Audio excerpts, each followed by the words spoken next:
کیسے زندگی، آؤ علماء سے پوچھ لیں، آئے جو مشکل پیش کوئی، آؤ علماء سے پوچھ لیں۔ الحمدللہ رب العالمین والصلاة والسلام علی سید الانبیاء والمرسلین، اما بعد فاعوذ باللہ من الشیطان الرجیم، بسم اللہ الرحمن الرحیم۔ الصلاة والسلام علیک یا رسول اللہ، الصلاة والسلام علیک یا حبیب اللہ، الصلاة والسلام علیک یا نبی اللہ، وَعَلَىٰ آلِكَ وَأَصْحَابِكَ يَا نور اللہ۔ پیارے اور محترم اسلامی بھائیوں، مدنی چینل کے ناظرین، دارالافتاء اہل سنت سلسلے میں مرحبا کہتے ہیں۔ حصول برکت کے لیے درود پاک کی فضیلت سنتے ہیں۔ نبی کریم صلی اللہ تعالی علیہ وآلہ وسلم نے ارشاد فرمایا، جو کوئی شخص مجھ پر 10 مرتبہ درود پاک پڑھے، اللہ تعالیٰ اس پر 100 رحمتیں نازل فرماتا ہے۔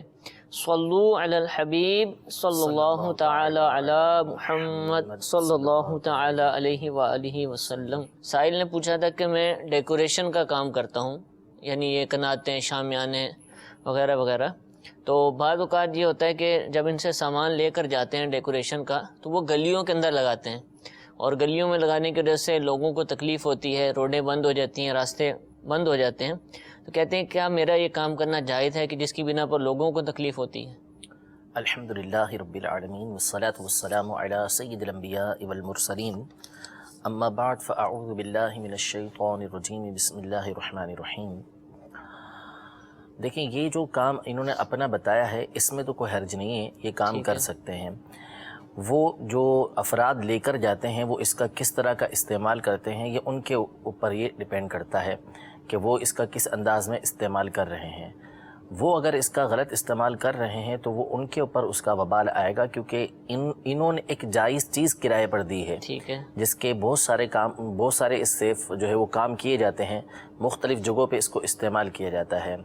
اب جو رہا روڈ وغیرہ پر لگانا، اس حوالے سے تو ظاہر ہے کہ اگر یہ خود جا کے لگاتے ہیں، خود کھودتے ہیں تو پھر غلط ہو جائے گا، پھر اس کی اجازت نہیں ہوگی کہ یہ اس کو روڈ کو باقاعدہ کھودیں، جب تک کہ باقاعدہ ان کے پاس کوئی NOC ایسی نہ ہو، یا کوئی ان کو اجازت نامہ ایسا دیا گیا ہو کہ بھئی ٹھیک ہے، آپ یہاں پر میونسپلٹی کی طرف سے یا کسی بھی ادارے کی طرف سے ان کو دیا گیا کہ آپ اس کو کھود کے دوبارہ اس کو صحیح کر دیں گے، یعنی جو ان سے لینے کے لیے آیا ہے اس کے پاس کوئی ایسا اجازت نامہ موجود ہے تو ٹھیک ہے، یہ کام یہ کر سکیں گے، ورنہ اس بات کی ان کو اجازت نہیں ہوگی کہ باقاعدہ یہ جا کے جو ہے وہ روڈوں کو کھود ڈالیں، یا کسی کی زمین جو لے کر جا رہا ہے اس کے علاوہ کسی اور کی زمین کو کھود ڈالیں، ایسا نہیں ہوگا۔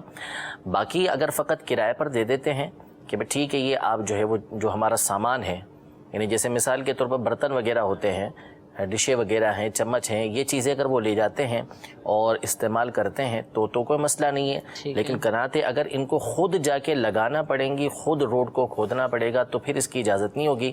باقی ویسے ہی کرائے پر دے دیں، اب وہ کیا استعمال کر رہا ہے کیا نہیں کر رہا، وہ گناہ اس کے اوپر آئے گا، ان کے اوپر اس کا وبال نہیں ہوگا۔ بلدیہ والے جو ہے، میونسپلٹی والے، یہ جو سمجھ آتا ہے زیادہ سے زیادہ مین شاہراہیں، بڑی روڈیں جہاں ٹریفک چلتی ہے، اسی پر یہ زیادہ ان کا ہوتا ہوگا۔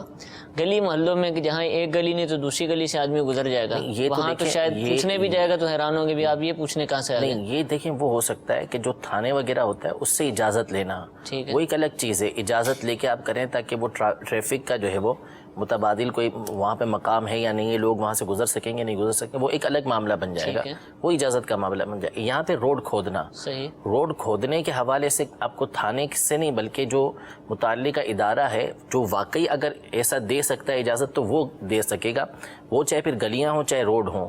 باہر صورت اس میں یہ دیکھا جائے گا کہ اس سے کہیں جو عوام الناس کا راستہ ہے جو ٹیکس کے ذریعے بنا ہوا ہے، کیا اس کو نقصان تو نہیں پہنچ رہا، ان تمام معاملات کو دیکھنا ضروری ہوگا۔ پھر جو اگر نقصان کی بات کریں پھر تو شاید کوئی بھی ادارہ اجازت نہیں دے گا، اور یہ چیزیں ہوتی ہیں گلی محلوں میں کی جاتی ہیں، کسی کی فوتگی ہوگی اس نے شامیانے لگانے ہیں، یا ویسے کوئی فنکشن ہے، کئی علاقوں میں شادیاں بھی ابھی تک اسی طرح گلی محلوں میں ہوتی ہیں، اور گلی والوں کو اعتراض ہوتا بھی ہے اور بعض دفعہ نہیں بھی ہوتا ہے، سب کو پتہ ہے کہ یہ کام ہم بھی کریں گے تو ایسے ہی کریں گے، تو گلی لیکن متبادل ہوتی ہے، دوسری گلی سے آ سکتے ہیں.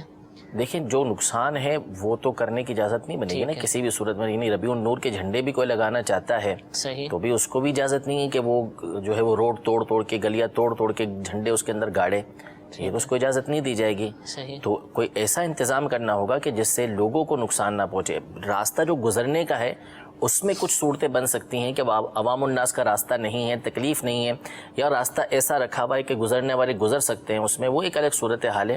لیکن لوگوں کے راستوں کو نقصان پہنچانے کی تو کسی صورت بھی اجازت نہیں ملے گی. اچھا یہ تو ہو گیا حضور گلی محلے کا معاملہ، نقصان کا معاملہ. میدان کے اندر یا کوئی اپنے ذاتی ہی مکان پر یہ کچھ کر رہا ہے، لیکن کرنا اس نے فنکشن ہے، گانے باجے کا پروگرام ہے، کنسرٹ ہے، اس کے لیے ان کو بلاتا ہے اور ان کو پتہ ہے کہ یہ واقعتاً اسی کام کے لیے کر رہے ہیں، تو اب یہ لگانے جا سکتا ہے. دیکھیں ایک چیز ہوتی ہے کہ جو فعل ہے، کام ہے، وہ کرنے والے کی طرف منسوب کیا جاتا ہے. ایک ہے فتویٰ کہ بھائی ٹھیک ہے جا کے اس نے لگا دیا، وہ واپس آ گیا، وہ وہاں نہیں بیٹھا ہوا، اس کا کام نہیں، اس نے کرائے پر ایک چیز دے دی، تو کرائے والی چیز سے اس نے جو نفع لیا اس کا نفع لینا تو جائز بن جاتا ہے. ٹھیک ہے. اور ایک ہوتا ہے تقویٰ کہ یار میری چیز ایسے کام میں کیوں استعمال ہو، تو اس میں پھر احتیاط اور بہتری یہی ہوتی ہے کہ جب اس کو کنفرم ہے کہ ان لوگوں نے اس طرح کے معاملات میں اس کو استعمال کرنا ہے تو پھر نہ دے وہ، تاکہ اس کی روزی طیب رہے، پاک رہے، یعنی شبے سے پاک رہے ہر طرح کے، اور تقویٰ اور پرہیزگاری اور احتیاط جو اس کا دل ہے وہ اس سے مطمئن رہے. ٹھیک ہے ٹھیک ہے، اس پر عمل کرنا چاہیے. کالز ہمارے پاس موجود ہیں، سلسلے میں شامل کرتے ہیں. جی کال سنائیے. حامد علی بھٹو ساتھ کا بات سے بات کر رہا ہوں. سوال میرا یہ ہے کہ جمعے کے دن جو ہم خطبے کی اذان دیتے ہیں، کچھ لوگ خطبے کی اذان دیتے ہیں امام کے سامنے پہلی صف میں کھڑے ہو کے، کچھ دیتے ہیں جو بیچ والا دروازہ ہوتا ہے مسجد میں سینٹر میں وہاں کھڑے ہو کے دیتے ہیں، کچھ باہر دیتے ہیں. کیا یہ ان میں یہ ٹھیک ہے سارے، یا اس میں رہنمائی فرما دیں ہماری؟ جی انشاءاللہ عرض کرتے ہیں. ایک اور کال سنائیے. میرا نام علی اکبر ہے اور میں ڈیر کی عرض کر رہا ہوں. میرا سوال مفتی صاحب سے یہ ہے کہ اگر کسی مسجد میں بجرا یا وغیرہ پڑی ہوئی ہے اور وہ اس وقت کام نہیں آ رہی، اور کوئی دوسرا شخص ہے وہ یہ کہہ رہا ہے کہ آپ یہ بجرا سیمنٹ وغیرہ مجھے دیں، جب مسجد میں کام آئے گا تو میں اس وقت لے کر دوں گا، تو میرا مفتی صاحب سے سوال یہ ہے کہ اب وہ بجرا ہیلتھ اس شخص کو دینا جائز ہے یا نہیں؟ جی ضرور عرض کرتے ہیں. حامد علی بھائی یا احمد علی نام تھا. خطبے کی اذان مسجد میں امام کے سامنے بھی دی جاتی ہے، بعض دفعہ برآمدہ اور ہال کے درمیان جو دروازہ ہوتا ہے وہاں کھڑے ہو کر دیتے ہیں، کئی لوگ باہر بھی دیتے ہیں. تو صحیح انداز کیا ہے، کیا حکم ہے اس کا؟ دیکھیں خطبے کی جو اذان ہے، اذان کوئی سی بھی ہو، وہ خارج مسجد ہی دی جائے گی، مسجد کے اندر نہیں دی جائے گی. اذان مسجد کے اندر نہیں دی جی جائے گی؟ مسجد کے اندر اذان تو ہوتی مسجد سے. جی یعنی اذان جو ہے اس کے بارے میں واضح الفاظ کے اندر کتب فقہ کے اندر لکھا ہوا ہے کہ ولا یؤذن فی المسجد، کہ مسجد کے اندر اذان نہیں دی جائے گی. اذان جو ہے وہ مقصد اعلان، ٹھیک ہے، اعلان کرنا مقصود ہوتا ہے کہ جس سے آواز دور دور تک پہنچے. جیسا سیدنا بلال رضی اللہ تعالیٰ عنہ یہ برابر والے گھر کی چھت پر کھڑے ہو کر بلند آواز سے اذان دیا کرتے تھے. مقصد تھا ہر ایک کو پتہ چل جائے. ٹھیک ہے.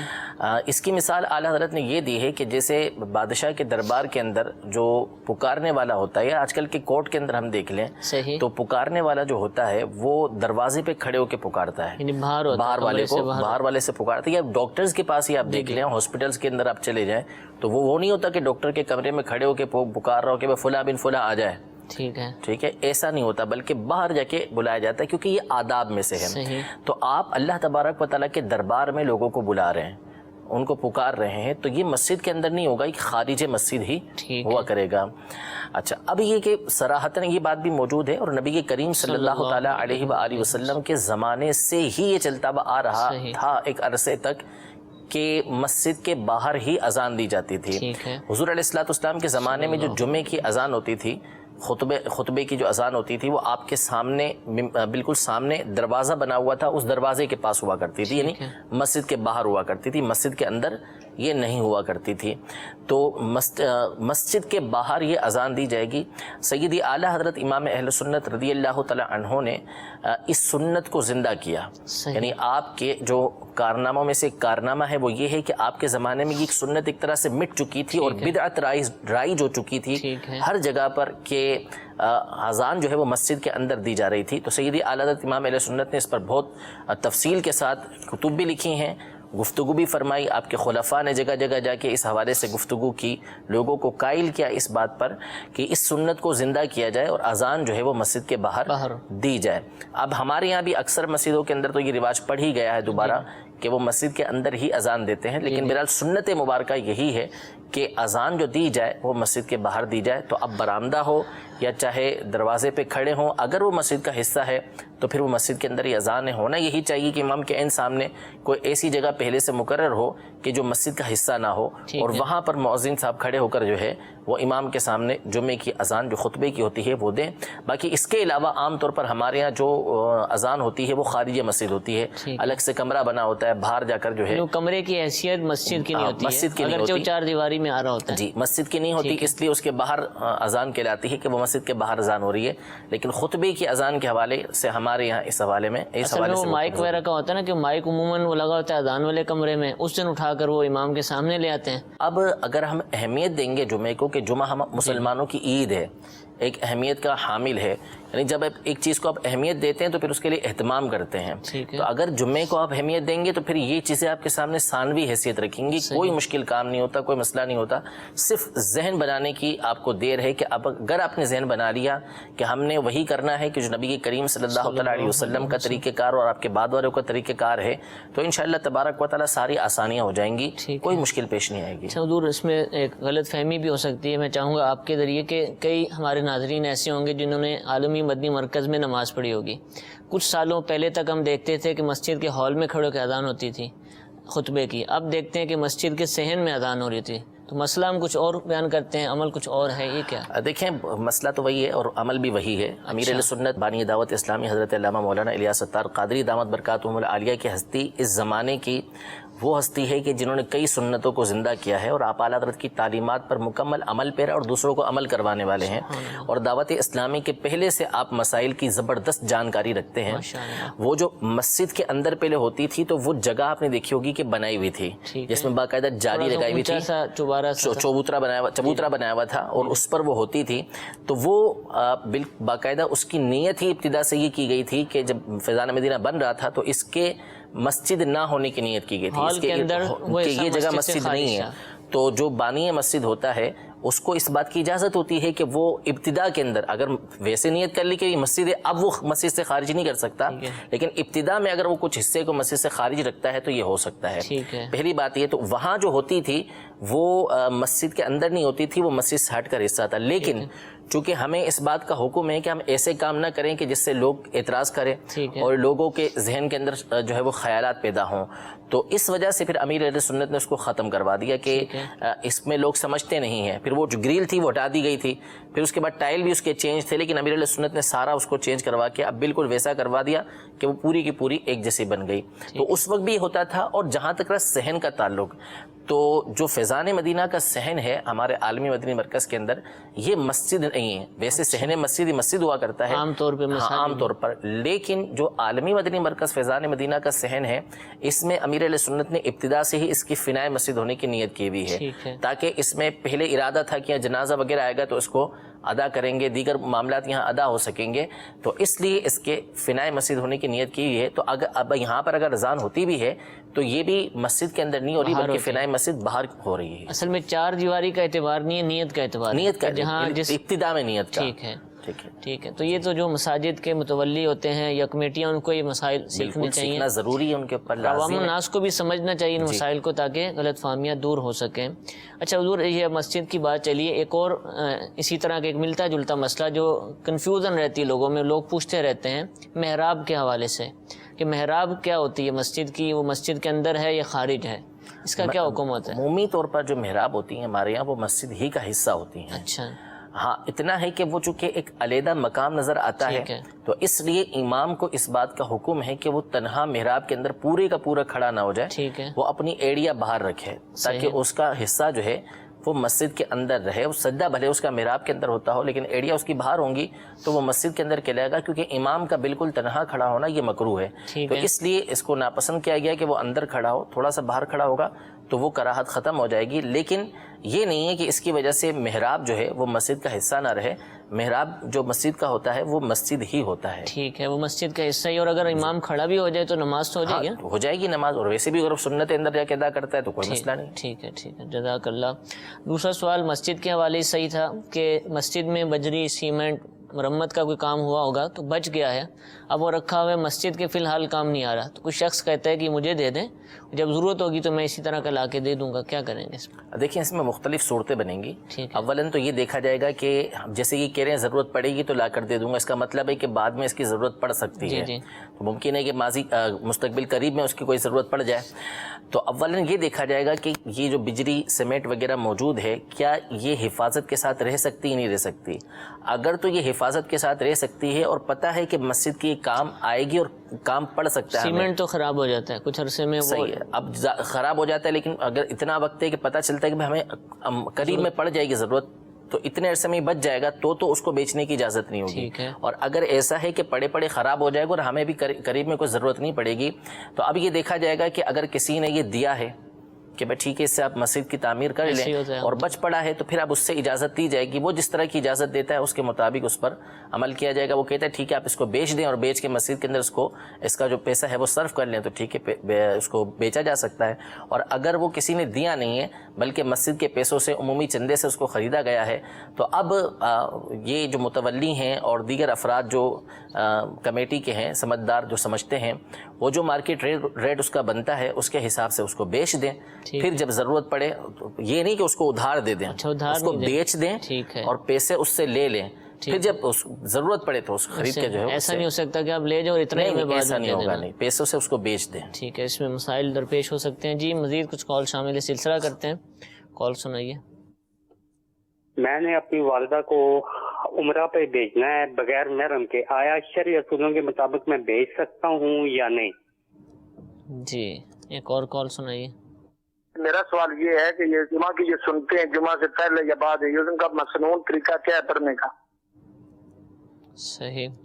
والدہ کو بھیجنا بھی شرعی طریقہ کار کے مطابق ہے لیکن بغیر محرم کے بھیجنا ہے، تو وہ کون سا طریقہ ہے کہ شرعی بھی ہو جائے اور محرم کی ضرورت بھی نہ پڑے؟ یہ دونوں ایک ساتھ جمع نہیں ہو سکتے. اچھا، یعنی شریعت کے اصول کے مطابق بھی بھیج دیں اور بغیر محرم کے بھی بھیج دیں تو ایسا نہیں. ہاں یہ ہو سکتا ہے کہ اگر یہ بالکل مکہ مکرمہ کے قریب رہتے ہوں، ٹھیک ہے، بالکل قریب ہیں کہ والدہ چلے جاتی ہیں اندر تو کوئی صورت بن سکتی ہے. مکہ مکرمہ کے اندر رہتے ہیں تو کوئی صورت بن جائے. باقی یہ کہ جو پاکستان یا کوئی بھی قریب کا علاقہ جو ہے جدہ ہی ہو گیا تو بھی عورت کو اس بات کی اجازت نہیں ہے کہ وہ بغیر محرم کے سفر کرے. چکوال کے ہیں جی تو ظاہر ہے کہ وہ تو میں نے ایک تفنن کے طور پر عرض کیا.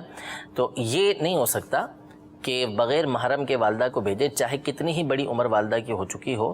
تو اگر جائیں گی والدہ تو خود بھی گناہ گار ہوں گی اور یہ ساتھ دیں گے تو یہ بھی گناہ گار ہوں گے. تو عمرے کا مقصد اللہ تبارک و تعالیٰ کو راضی کرنا ہے، اس کی عبادت مقصد ہے. تو عبادت اسی صورت میں بنے گی، ثواب اسی صورت میں ملے گا، اللہ تبارک و تعالیٰ کی رضا اسی صورت میں حاصل ہوگی جب کہ آپ شریعت مطہرہ کے اصولوں کے مطابق عمل کریں گے. تو بہرحال آپ نے شرعی اصول پوچھا ہے تو اس کے مطابق تو ہرگز اس بات کی اجازت نہیں ہے کہ آپ کی والدہ جو ہے وہ بغیر محرم کے جا سکیں. آپ انتظام کیجئے کہ اگر اتنا انتظام ہو جاتا ہے کہ آپ یا کوئی بھی محرم جو ہے وہ والدہ کے ساتھ چلے جاتے ہیں تو کاروان والے بنا تو دیتے ہیں محرم، وہ آپ ان کو بولیں وہ محرم بنا. بات یہ شرعی اصولوں کی پوچھ رہے ہیں نا. اچھا، ویسے تو آپ کوئی بھی جھوٹ بول کے کسی بھی طریقے سے جا سکتا ہے، ٹھیک ہے، بہت سارے طریقے نکل ہی آتے ہیں. لیکن اگر شریعت کے اوپر عمل کرنا ہے تو پھر تو کاروان والے ہوں یا کوئی بھی ہوں وہ نہیں بھیج سکتے. بھیجیں گے تو ظاہر ہے کہ وہ مال کے لیے بھیجیں گے، گناہ گار ہوں گے. تو اس لیے ہرگز اس بات کی اجازت نہیں ہے کہ کوئی بھی خاتون چاہے کتنی ہی بڑی عمر ہو وہ بغیر محرم کے سفر کر سکے، چاہے عمرے کا سفر ہو چاہے کوئی اور سفر ہو. یہ شرعاً اس کو اجازت نہیں ہے. ٹھیک ہے حضور. اچھا اس میں ایک اور تھوڑا سا ارشاد فرمائیے. ہم نے دیکھا کہ اور معلوم بھی ہوتا ہے کہ بہت ساری خواتین جو ہیں اسلامی بہنیں وہ پوری دنیا گھومتی ہیں، دوسرے شہروں میں بھی سفر کریں گی، لیکن جب حج یا عمرے پر جائیں گی تو اس وقت وہ بھی محرم کا انتظام کرتی ہیں. تو بظاہر یہ کانسیپٹ لگتا ہے کہ یہ حج اور عمرے کے لیے محرم کی شرط ہے، ویسے نہیں ہے. تو کیا ایسا ہی ہے یا اس گورنمنٹ کا یہ قانون ہے کہ گورنمنٹ نے کہا ہے کہ محرم کے بغیر نہیں آ سکتے؟ کیا اصل ہے کیا یہ معاملہ؟ نہیں ایسا نہیں. اصل میں دیکھیں حضور علیہ الصلوۃ والسلام نے یہ ارشاد فرمایا کہ عورت جو ہے وہ 3 دن اور ایک روایت میں 1 دن کی راہ یعنی جو سفر کی مدت ہے اس کے اعتبار سے فرمایا کہ وہ بغیر محرم کے یا شوہر کے سفر نہ کریں. تو اس میں عمرہ، حج یا کسی نیک کام کے لیے سفر کی وہاں شرط نہیں ہے، بلکہ مطلقاً بغیر کسی کنڈیشن کے نبی کریم صلی اللہ تعالیٰ علیہ وسلم نے یہ ارشاد فرمایا تھا. وہ ساری دنیا گھومیں یا نہ گھومیں، ساری دنیا گھومنا بھی ان کا بغیر محرم کی غلط ہے، شرعاً اجازت نہیں ہے، گھومتی ہیں، غلط کرتی ہیں.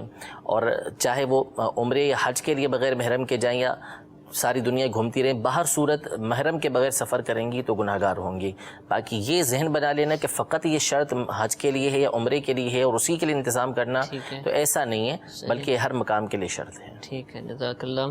جمعۃ المبارک کی جو نماز ہے اس کی سنتیں نماز سے پہلے بھی ہیں بعد میں بھی ہیں، اس کا صحیح طریقہ پڑھنے کا کیا ہے؟ واضح طریقہ کار ہے کہ جو جمعے سے پہلے کی 4 سنتیں ہیں، سنت موقدہ، ان کو ادا کرنا ہے پہلے، پھر جمعے کے 2 فرض ادا کیے جائیں گے، اور اس کے بعد پھر جمعے کی 4 سنتیں پڑھی جائیں گی، اور بعد میں پھر 2 سنتیں یہ پڑھی جائیں گی، پھر 2 نفل ادا کیے جائیں گے. ہاں البتہ اگر کوئی شخص ایسے ٹائم پر پہنچا ہے کہ جس کی وجہ سے وہ جو سنت قبلیہ تھی اس کو ادا نہیں کر سکا، جمعے کے حصول کی وجہ سے وہ نہیں پڑھ پایا، خطبہ شروع ہو چکا تھا وہ نہیں پڑھ پایا، تو اب اس صورت میں حکم یہ ہے کہ پہلے 4 سنتیں ادا کرے، پھر اس کے بعد 2 سنتیں ادا کرے، اور پھر اس کے بعد جو پہلی 4 سنتیں رہ گئی تھی وہ ادا کریں. پہلے بعد والی سنتیں ادا کر لے، اس کے بعد جو پہلی 4 سنتیں ہیں ان کو ادا کریں. اچھا، اس میں ایک سوال اور بھی کیا جاتا ہے، ابھی بھی کیا جا رہا ہے کہ یہ سنتیں پڑھیں گے، اس میں نیت ظہر کی کرنی ہے جمعۃ المبارک؟ جمعۃ المبارک کی، یعنی جو نیت کی جائے گی وہ جمعہ. اعلیٰ حضرت امام علیہ سنت نے فتاوی رضویہ شریف میں صراحتاً اس کو لکھا ہے ٹھیک ہے کہ جو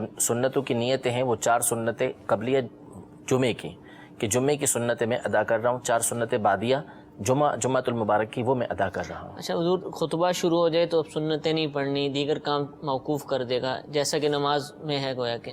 اب آپ نے دیکھا ہے کہ جیسے باب المدینہ شہر ہے، مساجد 2-2 3-3 منزل پر بننا شروع ہو چکی ہیں، چھوٹی چھوٹی جگہوں پر بڑی بڑی مساجد بن جاتی ہیں. اب وہ لوگ آ رہے ہیں، مسجد کے اندر داخل ہوئے، سیڑھیوں پر تھے کہ خطبہ شروع ہو گیا. اب ہر فرد اگر خطبے کی سننے کے لیے سیڑھیوں پر بیٹھنا شروع کر دے گا تو پھر پیچھے آنے والے لوگوں کو تکلیف ہوگی، پھر ان کو گلی میں کھڑا ہونا پڑے گا. تو کیا ہے، کس جگہ پر آ کر یہ خطبے کے آداب شروع ہو جاتے ہیں، کیا اس کا طریقہ کیا ہے؟ دیکھیں، ہونا تو یہ چاہیے جو اسلاف کا طریقہ کار تھا، کہ ہم امام غزالی رحمۃ اللہ تعالی علیہ نے بزرگوں کا طریقہ یہ لکھا ہے کہ وہ فجر سے پہلے جمعے کے دن مسجد میں آنا شروع ہو جاتے تھے، چراغ لے کے مسجدوں میں پہنچ رہے ہوتے تھے، ابتدا سے اتنا پہلے پہنچنے کی کوشش کیا کرتے تھے. جیسے ہمارے یہاں پر فی زمانہ کرکٹ میچ اگر کہیں پر ہو تو آگے جگہ حاصل کرنے کے لیے سب سے پہلے پہنچنے کی کوشش کی جاتی ہے. تو ہمارے اسلاف جو ہیں وہ جمعے کے حصول کے لیے نیک مجلسوں میں کے آگے پہنچنے کے لیے پہلے سے کوشش کیا کرتے ہیں. اولاً تو کوشش یہ ہونی چاہیے کہ آپ جلد سے جلد، جتنا جلد ہو سکے، پہلے آپ یہ تو اب نادر باتوں میں سے ہے کہ کوئی فجر سے پہلے وہاں پر پہنچے، چلے آپ کوشش کر کے جمعے سے اتنا پہلے تو وہاں پہنچ جائیں کہ آپ کو خطبہ بآسانی مل سکے، یا امام صاحب کا جو بیان ہے وہ کم از کم آپ سن لیں، کہ اس میں ہو سکتا ہے بہت ساری نصیحتوں کی باتیں آپ کو ایسی ملیں کہ جن پر عمل کی وجہ سے دنیا آخرت دونوں آپ کی سنور جائے. لیکن جو خطبے کے احکام ہیں وہ یہی ہیں کہ جب بندہ مسجد میں پہنچ گیا تو جہاں ہے وہیں ہو جائے، وہیں کھڑا ہو جائے. لیکن اگر واقعی ایسی صورتحال بن جاتی ہے کہ رش پیچھے پڑ گیا ہے تو اب مجبوراً یہی کہا جائے گا کہ وہ اوپر کی طرف چلا جائے تاکہ پیچھے آنے والوں کے لیے آسانی ہو سکے. ہال میں پہنچ جائے یا نماز کی جگہ پر ہے وہاں پر راستے خالی کر دیے جی. ٹھیک ہے، اس کا اہتمام کر سکتے ہیں. کچھ کالز ہمارے پاس موجود ہیں، ان کو سلسلے میں شامل کرتے ہیں. جی کال سنائیے. سوال یہ ہے، بیٹے کی شادی کی ہوئی ہے، لڑکی خود سے ڈیورس مانگتی رہی ہے 6 ماہ سے، تو ہماری کوشش تھی کہ ہم یہ کام نہ کریں، بلکہ سارے رشتہ داروں کو اور دوستوں کو بھیجا، وہ نہیں مانے. پھر آپ مثلا اس کو 1 بھیجی، انہوں نے تقاضا کیا جی 3 اکٹھی چاہیے. پھر ہم نے تقریباً 19/9 کو 2 اکٹھی بھیج دی. تو پوچھنا یہ تھا کہ یہ ہو گئی ہیں یا ان میں کوئی ابھی گنجائش باقی ہے؟ جی ایک اور کال سنائیے. ہم 7 بھائی ہیں، میں کام کر رہا ہوں، تو کیا میں اپنے لیے صرف کما سکتا ہوں یا اپنے بچوں کے لیے، اپنے چھوٹوں بھائیوں کو بھی لیے بھی کما سکتا ہوں نا؟ جی حضور، بیٹے کی شادی کی ہے اور آپس میں ناچاکیاں ہوئیں، لڑکی طلاق مانگتی رہی، انہوں نے 1 طلاق دے دی، 1 طلاق بھیجی کا لفظ آ رہا ہے، اب جس طرح عدالت کے ذریعے ہم بھیجتے ہیں. پھر انہوں نے کہا کہ 3 مکمل کریں، تو پھر انہوں نے کچھ عرصے بعد 2 اور بھیجی، تو 3 طلاقیں ہو گئیں. دیکھیں، طلاق کے جو مسائل ہیں جیسا کہ کئی مرتبہ بیان کیا جا چکا ہے، اس میں معمولی سی تبدیلی کی وجہ سے حکم تبدیل ہو جاتا ہے. ٹھیک ہے. اب انہوں نے پتہ نہیں کتنے عرصے کے بعد بھیجی اور کن الفاظ کے ساتھ بھیجی یہ تو ہمیں معلوم نہیں ہے. بہرحال اگر کسی نے اپنی بیوی کو ایک طلاق دی ہے اور پھر عدت کے اندر اندر ہی 2 طلاقیں مزید دے دیں اس نے اور الفاظ اس نے واضح بولے ہوئے ہیں تو اس صورت میں 3 طلاقیں تو پڑ جاتی ہیں. اگرچہ کہ 2 طلاق ایک ساتھ دینا یہ گناہ تھا ان کا، ایک ایک کر کے ہی طلاق دی جاتی، لیکن بہرحال 3 طلاقیں چاہے ایک ساتھ دی جائیں، چاہے الگ الگ کر کے دی جائیں، چاہے ایک دے کے پھر 2 دی جائیں، وہ واقع ہو جاتی ہیں. لیکن اب ان کی صورت حال کیا ہے، کن الفاظ کے ساتھ طلاق دی گئی ہے، کب دی گئی ہے، یہ تمام کے تمام معاملات دیکھنا پڑیں گے. تو اس کا بہتر طریقہ کار یہی ہے کہ یہ رابطہ جو ہے وہ دارالفتہ میں کر لیں، دارالفتہ اہل سنت کے اندر، یا کسی بھی سنی مفتی صاحب سے رابطہ کر لیں اور ان کو اپنی ساری صورت حال بتا دیں تو وہ ان سے جو سوالات کرنے ہیں وہ کر کے اس کا جواب دے دیں گے. ٹھیک ہے، یعنی ایک بھی ہو سکتی ہے، 3 بھی ہو سکتی ہیں، دونوں صورتیں واقع ہو سکتی ہیں. اور پھر اس کے حساب سے حکم بھی تبدیل ہو جائے گا حلالے کا عدم حلالہ کا. تو لہذا آپ کو چاہیے کہ دارالفتہ اہل سنت سے یا دیگر کسی بھی سنی مفتی صاحب سے رابطہ فرمائیے، مفتی صاحب سے رابطہ کیجیے گا تاکہ طلاق کا مسئلہ ہے اس کو اچھے انداز سے وہ دیکھ سکیں، ڈیل کر سکیں. حلال و حرام کے معاملات ہوتے ہیں. 7 بھائی ہیں ہمارے سائل محترم کے اور اولاد بھی ہے، چھوٹے بھائی ہیں، تو کیا ان کے لیے بھی کما سکتے ہیں یا صرف اولاد ہی کے لیے محنت کریں گے، کیا کریں گے؟ دیکھیں اپنے لیے، اپنے بچوں کے لیے، اور چھوٹے بھائی اگر جیسے یہ چھوٹے کہہ رہے ہیں تو بظاہر یہ سمجھ آتا ہے کہ وہ کمانے کے لائق نہیں ہیں، تو پھر بعض صورتوں میں نفقہ انہی کے اوپر واجب ہوگا. اب ان کے لیے کمانا بھی ضروری ہوگا، لازم ہوگا ان کے اوپر کہ ان کو بھی جو ہے وہ نفقہ یہ اٹھائیں، جبکہ یہ اس بات پر قادر ہیں کہ ان کا نفقہ اٹھا سکتے ہیں. تو اب چھوٹے بھائیوں کے لیے کما رہے ہیں تو بہت اچھی بات ہے، یعنی چھوٹے بھائیوں کی پرورش کر رہے ہیں، ان کی تربیت کر رہے ہیں کہ وہ بے راہ روی سے بچیں، کوئی دوسرا ان کو سنبھالنے والا نہیں ہے. تو بہت اچھی بات ہے کہ اگر یہ ان کے لیے کمائیں گے تو اللہ کی بارگاہ میں ان کے لیے باعث اجر ہوگا. صحابہ کرام علیہم رضوان بیٹھے ہوئے تھے نبی کریم صلی اللہ علیہ وسلم کی بارگاہ میں، تو ایک نوجوان جو ہے وہ بڑی تگ و دو کے ساتھ نظر آیا کہ ادھر ادھر جا رہا ہے. تو صحابہ کرام علیہم رضوان نے عرض کی کہ کاش کہ یہ اللہ کی راہ کے اندر اس قدر کوشش کرتا، یعنی یہ کام کاج میں لگا ہوا، اس سے اچھا علم دین سیکھتا. ہاں اس میں لگا رہتا. تو نبی کریم صلی اللہ علیہ وسلم نے ارشاد فرمایا جس کا مفہوم یہ ہے کہ اگر یہ اپنی روزی جو کما رہا ہے، بھاگ دوڑ کر رہا ہے روزی کے لیے، اگر اس کا مقصد یہ ہے کہ لوگوں کے سامنے ہاتھ پھیلانے سے بچے تو بھی اللہ کی راہ کے اندر ہے. اپنے بوڑھے والدین کی خدمت کے لیے کما رہا ہے، اس کے لیے کوشش کر رہا ہے تو بھی اللہ کی راہ کے اندر ہے. بچوں کے لیے کما رہا ہے تو بھی یہ اللہ کی راہ کے اندر ہے. اللہ تبارک و تعالیٰ اس بات کو پسند کرتا ہے کہ خود کمائیں، خود کھائیں اور دوسروں کو بھی کھلائیں. یعنی ہاتھ جو نیچے والا ہے، اوپر والا ہاتھ نیچے والے ہاتھ سے بہتر ہوتا ہے. تو ہاتھ یوں نہیں بلکہ یوں ہونا چاہیے، دینے والا ہونا چاہیے. یہ اللہ تبارک و تعالیٰ کو پسند ہے. تو اس لیے یہ ہرگز مقصد نہیں ہے کہ جن کی کفالت آپ کر رہے ہیں ان کی کفالت سے آپ ہاتھ اٹھا کر جو ہے وہ کم کمائیں اور آپ عبادت میں لگ جائیں. ایسا نہیں، یہ بھی عبادت ہی ہے کہ اس کو اچھی نیت کے ساتھ، نیکی کے ساتھ کریں گے تو انشاءاللہ فائدہ ہوگا. تو بہرحال آپ چھوٹے بھائیوں کے لیے جو کما رہے ہیں، کفالت کر رہے ہیں ان کی، تو انشاءاللہ اس پر آپ کو اجر ملے گا. اللہ تبارک و تعالیٰ آپ کی اس کوشش کو قبول فرمائے. ٹھیک ہے، یہ کال سنائی دیے میں. دارالفتہ اہل سنت میں میرا سوال یہ ہے کہ عصر میں اتنی تاخیر ہو گئی کہ مکروہ وقت شروع ہو گیا، تو فرض نماز ادا کرنے کا کیا حکم ہے؟ جی حضور، عصر کا وقت پوچھ رہے ہیں. عصر کی نماز میں تاخیر ہوگی، نہیں پڑھ پائے اور مکروہ وقت شروع ہو گیا. ہاں دیکھیں، جو عصر کے آخری 20 منٹ ہیں یعنی پاک و ہند کے اعتبار سے، تو اس میں حکم یہی ہے کہ ویسے تو دوسری کوئی نماز ہو، کوئی نفل ہے یا قضا نمازیں ہیں، اس کی تو ہرگز اجازت نہیں ہے. صحیح. لیکن اگر اس دن کی عصر نہیں پڑی تو اس صورت میں پھر حکم یہ ہے کہ چاہے کتنی ہی تاخیر ہو چکی ہو، آخری منٹ بھی رہ گیا، آخری گھڑی اتنی رہ گئی ہے کہ آپ اللہ اکبر کہہ سکتے ہیں تو آپ اللہ اکبر کہہ دیں. جب اللہ اکبر کہہ دیں گے تو یہ آپ کی عصر کی نماز شروع ہو جائے گی. اگرچہ کہ پھر اس کے بعد وقت نکل جاتا ہے تو بھی نماز آپ کی شروع ہو گئی اور مغرب کا وقت شروع ہو گیا تو نماز آپ کی پوری ہو جائے گی. تو آخری 20 منٹ بھی باقی ہیں تو اس میں بھی آپ کو عصر کی نماز ادا کرنی ہے جو اس دن کی ہے. وہ آپ کے اوپر معاف نہیں، ادا نہیں کریں گے، گناہ گار ہوں گے. جان بوجھ کے اتنی تاخیر کرنا یہ گناہ کا کام ہے اور اس کو منافقوں کی نشانیوں میں سے ایک نشانی بتایا ہے کہ قصداً بیٹھے رہنا یہاں تک کہ یہ مکروہ وقت شروع ہو گیا اور اب نماز ادا کر لی، تو ایسا کرنا گناہ ہے. لیکن اگر کسی نے جان بوجھ کے ادا نہیں کی یا ویسے ہی دیر ہو چکی ہے تو باہر صورت اس وقت میں بھی نماز عصر اس نے ادا کرنی ہے. ٹھیک ہے، جزاک اللہ. میٹھے میٹھے اسلام بھائی، ہمارے سلسلے کا وقت ختم ہوا. اللہ تعالیٰ ہم سب کو عمل کی توفیق عطا فرمائے. آمین بجاہ النبی الامین. صلو علی الحبیب صلی اللہ تعالی علی محمد صلی اللہ علیہ وسلم. گزارے کیسے زندگی، آؤ علماء علماء سے پوچھ لے. آئے جو مشکل پیش کوئی آؤ علماء سے پوچھ لے.